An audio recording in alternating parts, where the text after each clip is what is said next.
கோல்டோட usage அங்க ரொம்ப கம்மி. லைக் அப்படியே இருந்தாலும் 14 கேரட், 18 கேரட் அந்த மாதிரி தான் இருக்கும். நம்மள மாதிரி இங்க 22 கேரட் கோல்டுலாம் அங்க வியரே பண்ண மாட்டாங்க. ஸோ அதனால தான் இப்ப நம்மளே வந்து பார்த்தோம்னா, அங்க ரொம்ப ஜாஸ்தி கோல்ட்லாம் இங்க வந்து கேரியும் பண்ண மாட்டாங்க. நாங்க வியரும் பண்ண மாட்டாங்க. அதுக்கான அவசியமுமே இருக்காது. அங்க வந்து ஆப்வியஸ்லி டைமண்ட்ஸ் தான். லைக் எல்லாருமே வந்து டிஃபால்ட்டா வந்து போடுறது வந்து டைமண்ட்ஸ், அதுக்கப்புறம் பிளாட்டினம் அந்த மாதிரி.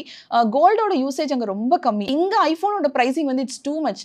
ஒரு ஆளோட முழு சம்பளமுமே போற மாதிரி ஐஃபோன் காஸ்ட் இருக்கு. அங்க அப்படி கிடையாது. முழு சம்பளத்தை கொடுக்க முடியாம தான் இஎம்ஐ போட்டு போட்டு சோ அந்த ரேஷியோ டிஃபரன்ஸ் அதனால அங்க நிறைய பேர் வாங்குறாங்க. இப்ப ஏன் அங்க வந்து ஐபோன் கிரேஸ் அப்படின்னா it's not only grace, affordability இருக்கு அங்க. பேப்பர் கூட கீழே போடக்கூடாது அப்படின்னா இந்த தியேட்டர் செலிப்ரேஷன்லாம் எப்படிங்க அது இருக்கும்? தியேட்டர் செலிப்ரேஷன்ல இந்த மாதிரி ரொம்ப கிரேசியா கிழிச்சு போட்டு அப்படிலாம் பண்ணி பட்டாசுலாம் வெடிக்க விட மாட்டாங்க. பட்டாசுலாம் வாய்ப்பே இல்ல. நாங்க தீபாவளிக்கு வெடிக்கிறதே பெர்மிஷன் வாங்கி தான் வெடிப்போம் நாங்க. தீபாவளிக்குமே பெர்மிஷன்?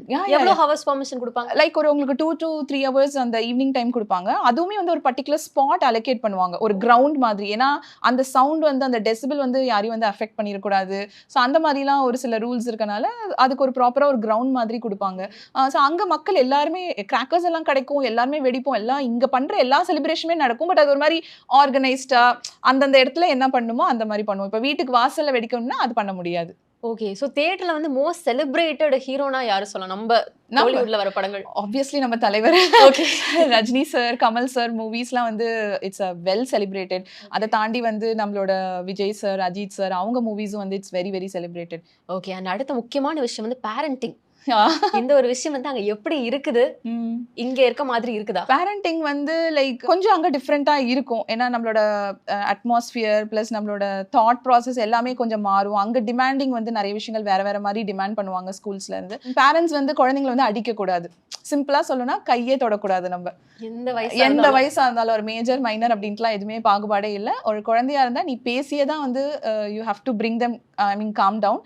இல்லைன்னா வந்து நீங்க கையை நீட்டி அடிக்கிறதோ கில்றதோ அந்த மாதிரி அபியூசிவா ரொம்ப வந்து ஹர்ட் பண்ற மாதிரி திட்டுறதோ அதெல்லாம் எதுவுமே வந்து பண்ணக்கூடாது. பேசிக்லி வந்து அங்க வந்து வெர்பல் அபியூஸோ இல்லை டொமஸ்டிக் வயலன்ஸோ எதுலையுமே வந்து பசங்களை ஈடுபடக்கூடாது. அப்படி அவங்க போய் சப்போஸ் வந்து டீச்சர்ஸ் கிட்டயோ இல்லை அவங்க ஃபன்னியா கூட ஷேர் பண்ணலாம். எங்க அப்பா இப்படி பண்ணாரு, இல்லை எங்க அம்மா பண்ணிட்டாங்க, இல்லை ஈவன் இப்போ குழந்தைங்க கையில ஏதாவது மார்க்ஸ் இருந்துச்சுன்னா ஸ்கூல்ல கண்டுபிடிச்சிருவாங்க. இப்போ தெரியாம இப்போ அழுத்திட்டு இப்போ நம்ம விரல் பதிஞ்சிருந்தது. ஸோ அந்த மாதிரிலாம் இருந்துச்சு அப்படின்னா ஸ்கூல்ல என்னன்னு இன்வெஸ்டிகேட் பண்ணாங்க. குழந்தைங்க உண்மையை தான் ஆப்வியஸ்லி சொல்லுவாங்க. நான் இதுக்கு பண்ணேன், அப்பா அடிச்சிட்டாரு அப்படின்னா அவங்க வந்து காப்ஸ்க்கு இன்ஃபார்ம் பண்ணிடுவாங்க. முதல்ல காப்ஸ் வந்து நம்மள அரெஸ்ட் பண்ணிடுவாங்க. ஸோ நம்ம ரிலீஸ் ஆகிறதே வந்து ஒரு பெரிய வேலை. அதுக்கப்புறம் இட்ஸ் a பிக் ப்ராசஸ். அது எக்ஸ்பிளைன் பண்ணா கூட அக்செப்ட் பண்ணிக்க மாட்டாங்க. என் பையன் தான் இல்லை அவன் தான் அவ்வளோ குறும்பு பண்ணா தப்பு பண்ணா அதெல்லாம் வந்து அக்செப்டே கிடையாது. கண்டிப்பா பல பேர் வந்துட்டு அடி வாங்காம அமெரிக்கால வளரலாம்னு தெரிஞ்சிருச்சு இது மூலமா. நீங்க போகும்போது கூடவே ஹர்னி அக்கா என்னையும் கூட்டிட்டு போயிடுங்கன்னு வர போறாங்க பாருங்க. ஆமா அங்க இருந்தா யாருமே அடிக்க டீச்சர்ஸோ யாருமே உங்களை ப்ரெஷரும் பண்ண மாட்டாங்க. குழந்தைங்களை இதை நீ படிக்கலையா, ஏன் ஹோம்ஒர்க் பண்ணலையா, okay it's your wish to do or not.